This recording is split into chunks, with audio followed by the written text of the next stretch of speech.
Welcome to Russian Imperial Stout episode number 3. Now you might notice a slight change in the orientation of this episode, and that's because I started the Russian Imperial Stout in September last year, and since then I've changed the format of the videos. So from episode 3 I'm literally doing the fermentation to the completion of drinking and testing. But to quickly recap, episode number 1 covered the fact that this was a BrewDog recipe from DIY Dog, and in actual fact I had to scale things down a little bit for my recipe. That scaling things down made a number of changes. One, the grain bill for a stout is huge, and I had to reduce that down a little bit. In order to scale down the grain bill, I had to add DME to up the gravity and hence the final ABV. So episode number 1 covered everything up to the end of the mash.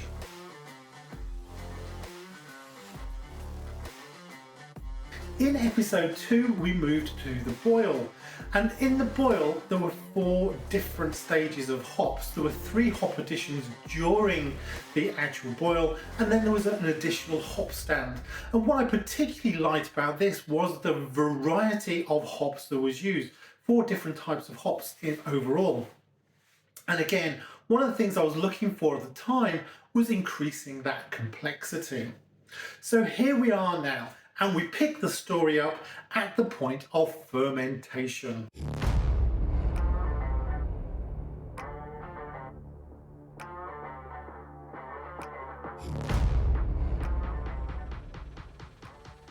Seven hours later, this is day 1.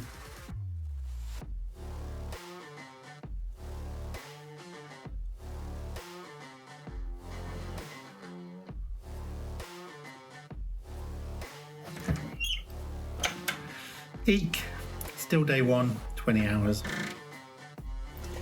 Yep, pretty vigorous fermentation.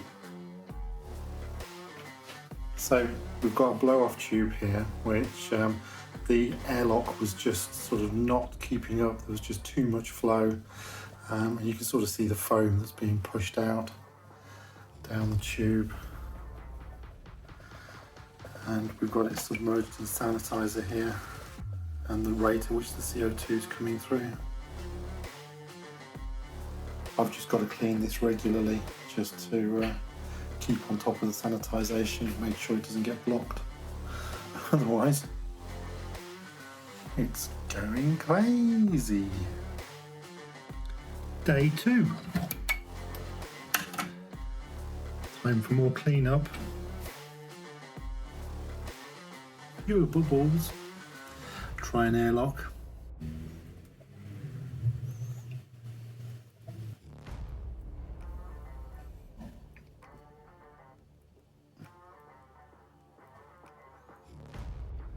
Turns out it was a little premature.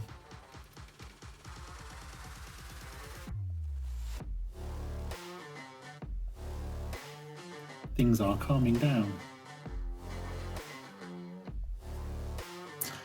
Day 4, bubbler restored, a little calmer. Unfortunately, we lost a bit with overflow. That's a tragedy. Day 7, and moving home.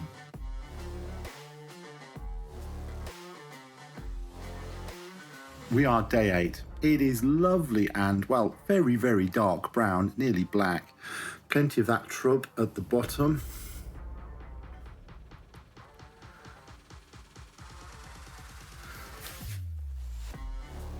And very little activity, almost none now in the bubbler.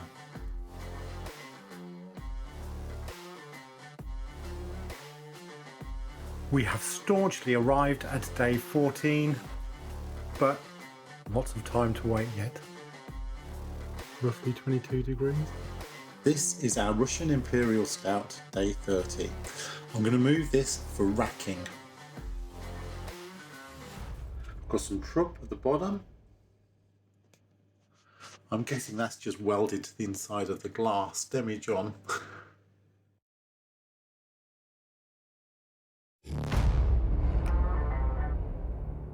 So one of the questions I have is how long can you leave it on the yeast cake without causing any off flavours? And it does, you know, the recommended approach does seem to be within a month you take it off the yeast. But there is some debate, it seems, around that in terms of, you know, many people don't move to secondary at all, and it's something of an experiment I'm doing on a different brew at the moment. However, this Imperial Stout does seem to spend quite a long time in secondary, and therefore I am going to rack it off in a few days' time once it's sort of settled down in its new home. However, it is an interesting debate. Does the yeast cake cause off flavours, or can we, you know, quite validly leave it on there for much longer? Something more to investigate, I think. Russian Imperial Stout, day 35. This is our trop at the bottom. Looks lovely and dark. Colour's right. Time for some racking.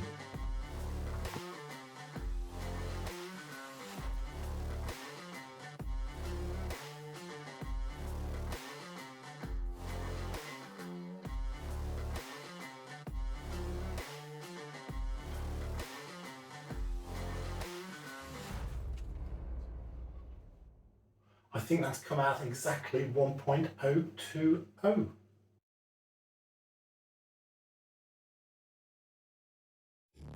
This is 5 grams of French oak chips. Soaking the French oak in boiling water to sterilise before we put them in with the Russian Imperial Stout. Our first addition before we start siphoning is 5 grams of French oak chips, which they've been soaking in boiling water. I've just tipped boiling water off. This should give it a barrel-aged type flavour to it. It already smells wonderful.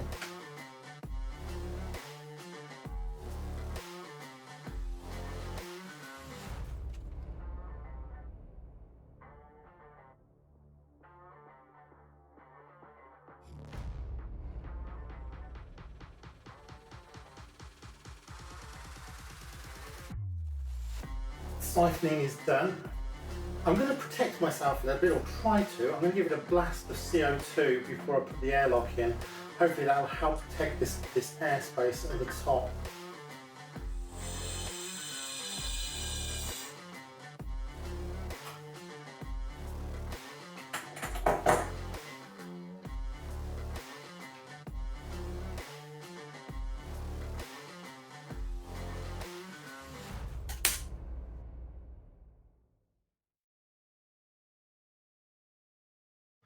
There is going to be some impressive level of cleaning needed. This does look a bit rough.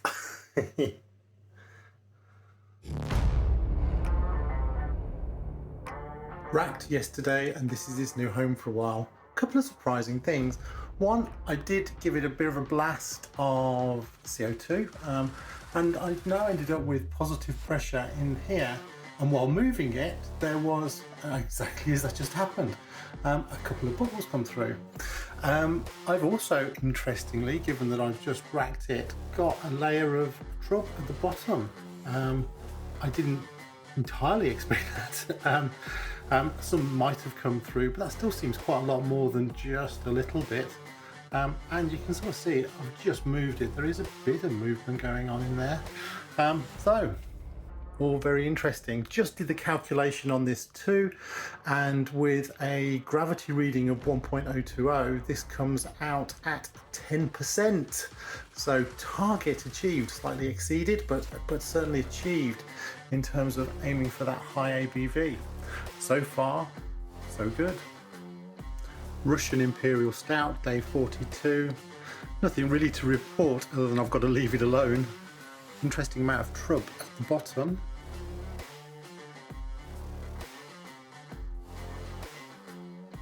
The stout is now 3 months in, and it looks exactly the same as the last time I checked. But hopefully that is conditioning nicely. We are about a month away, and I'll start bottling. It's our stoic Russian Imperial Stout on day 119. tomorrow it's going to cross years, and I'm going to move it to the fridge for a day or two, ready to transfer for carbonation. It's due home for a little while.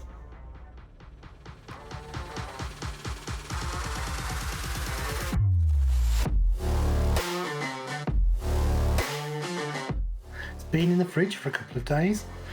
It still looks dark and brooding. Do have all that shrub at the bottom. I'm not sure if putting it in the fridge helped or not, but it will certainly help stop foaming when we transfer it to the keg. Cheers everybody.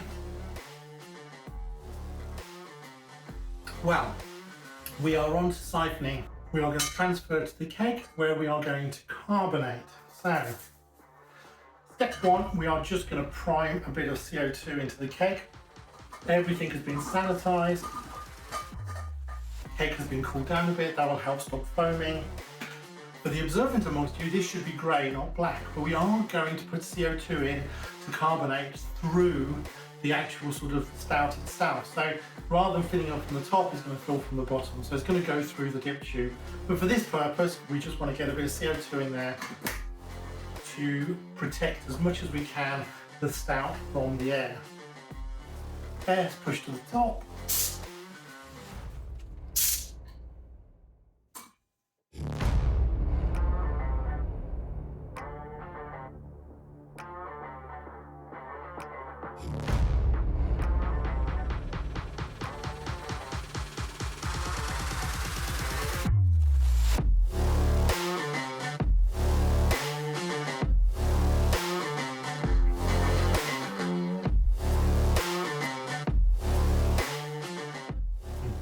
I wasted a cartridge earlier by mistake. This one's run out. Right, I'll move this back in a sec.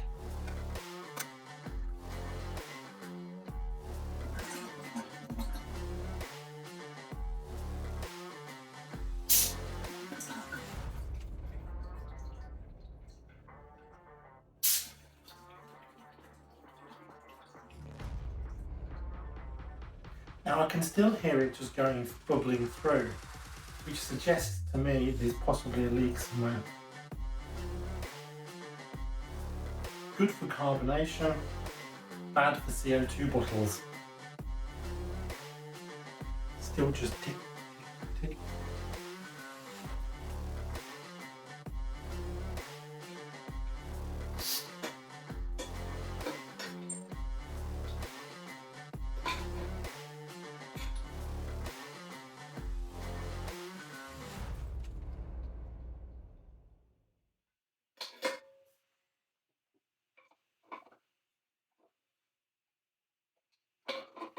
Could be that one moved.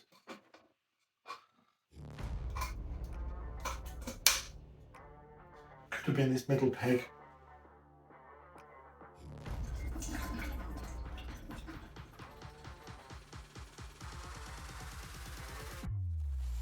Well, it slowed right down.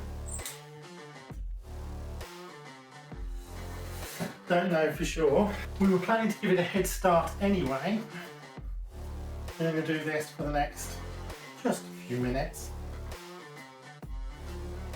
3 minutes later, you can hear the CO2 still going in. The pressure is about 9 psi. I'm just going to have to keep my eye on this. I'm not sure.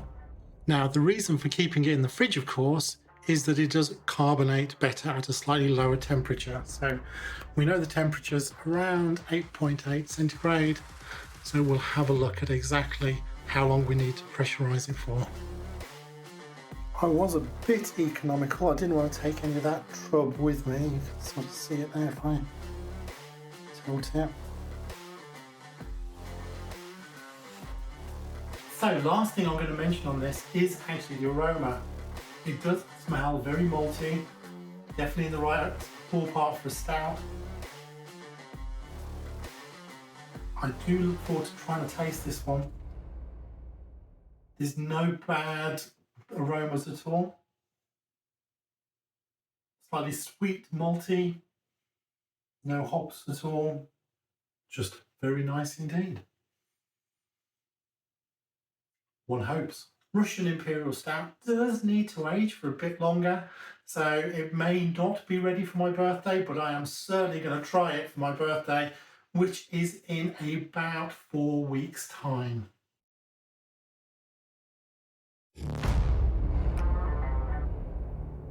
It is day 131 for our stout.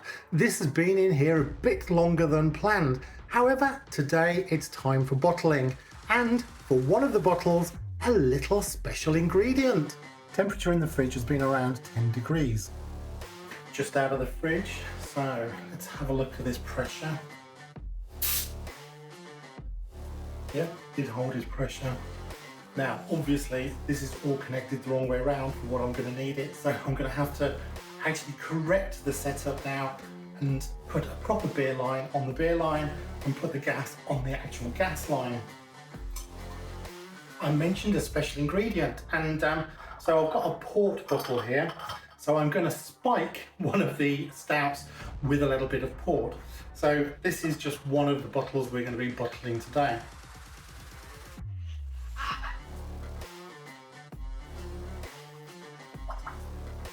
Oh, love the smell of port. Not absolutely essential because I think things are going to be fine, but I am going to do a quick check. So I've added the party tap here, so I can just do a little sample. I've just put this on to a dispensing pressure, just a bit high. Turn that down a bit. So what we want to check for is, now stout has a low to medium carbonation, and I did leave it in the fridge a bit longer than I planned. So carbonation might be a bit higher, but I want to make sure I've got some carbonation, that being the key point. So I'm just going to do a little test, and we can do a little sample as well. So.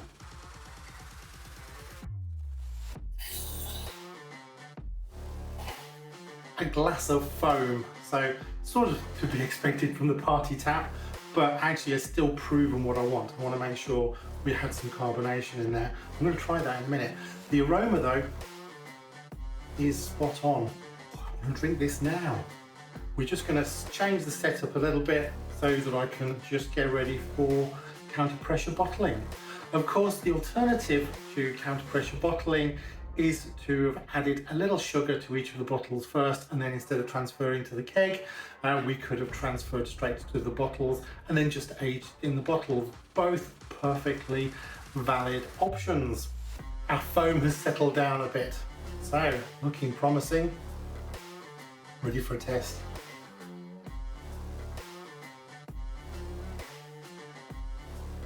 Ooh. Wow.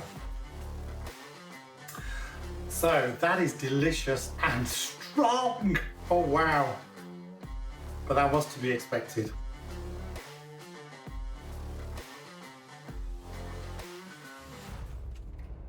This was to be ready for my birthday, which is still a few weeks away, hence the bottling now. That is a delicious winter warmer, and I'm just slightly shocked it's turned out so well. There's a lot of flavours coming through there. I'll come back to that later though. Today it's actually about the bottling. Everything's connected, so I've got the gas splitting, half going to the bottler, half going to the keg.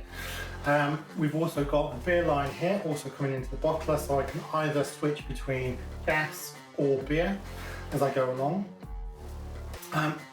The production line is like a flow, so I've got the empty bottles here, bring them in, bottle them, cap them, and then move them to one side. So everything we need is lined up and ready to go.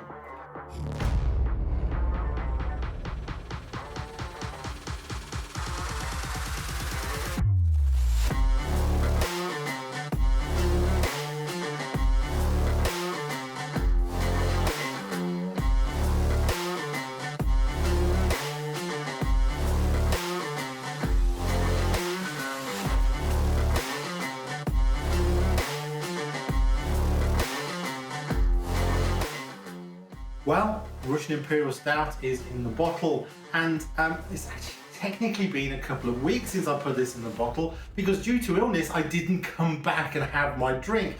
So I'm hoping this has kept okay. I'm still a little way from my birthday and my real pop it open and see, but let's have an interim test.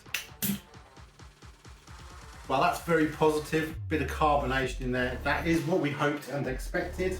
Now, excuse the glassware, I am moving house soon, so I'm down to 2 glasses, so this one will have to do.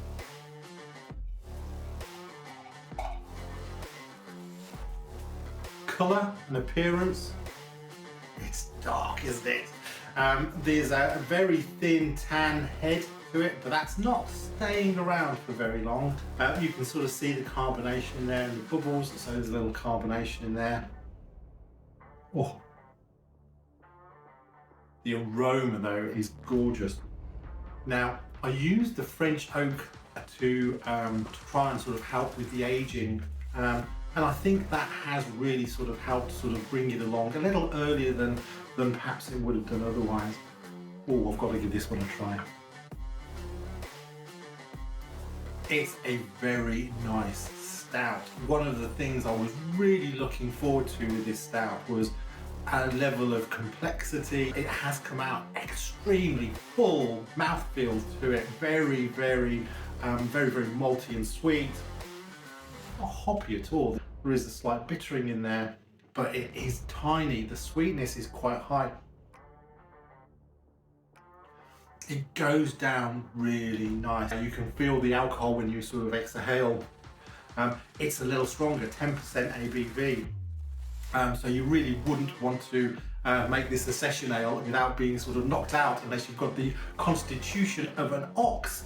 But as a gentle winter warmer, I am absolutely loving this one. Is this one going to be one of the best results yet?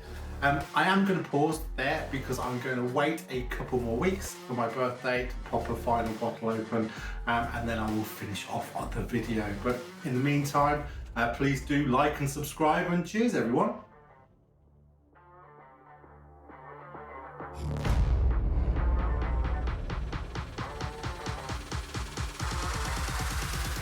We have arrived at my birthday, or month 5 for the Russian Imperial Stout.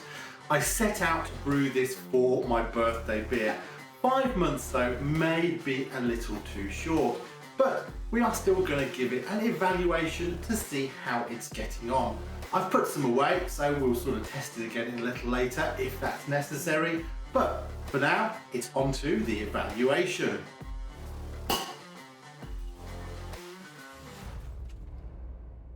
A little carbonation, lovely little aroma. So my stout glass, unfortunately, has been packed, so we'll go with this one.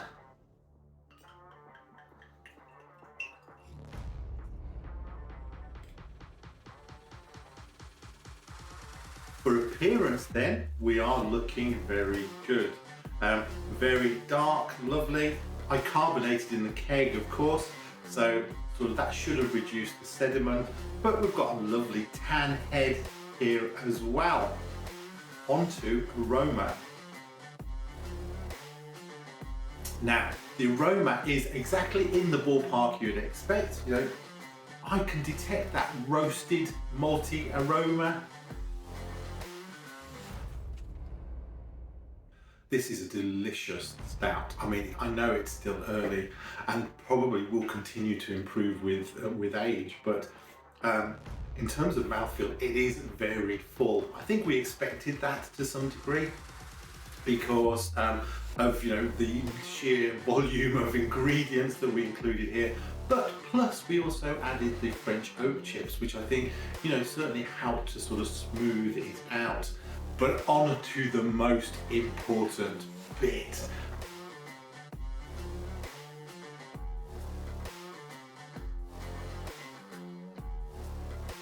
This is a 10% Russian Imperial Stout. And you can tell it's a little stronger on the alcoholic side, though not because you're getting any of the fusel alcohols or sort of that solvency side at all. None of that is coming through. It is just a very strong stout. There is a nice sweetness in the initial sort of drink, but you then sort of get the bitterness on the aftertaste, on the exhale, and you can taste that too. So it really does have a nice bitter-sweet blend to it, if that is possible. I am really thrilled how well this turned out. It was a bit of a risk, I think, and could be still early. So I'm going to keep track of this periodically over time, though I may knock back a few bottles this evening. My overall evaluation then, this is a tough one. I still think there's probably some room for improvement, particularly I think maybe in that aftertaste. I think that's going to smooth out again a bit over time, but otherwise I am going to give this one of my top scores so far, which is probably a 9 out of 10. Cheers everybody, good health.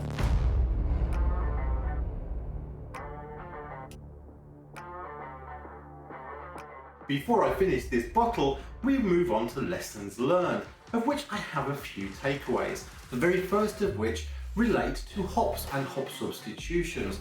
Hops tend to come in flavour families, so although I couldn't get an exact hop occasionally for this brew, I was able to look up and find very similar hops that would give me the right taste and right flavouring. So hop substitutions were a key to us being able to do this brew.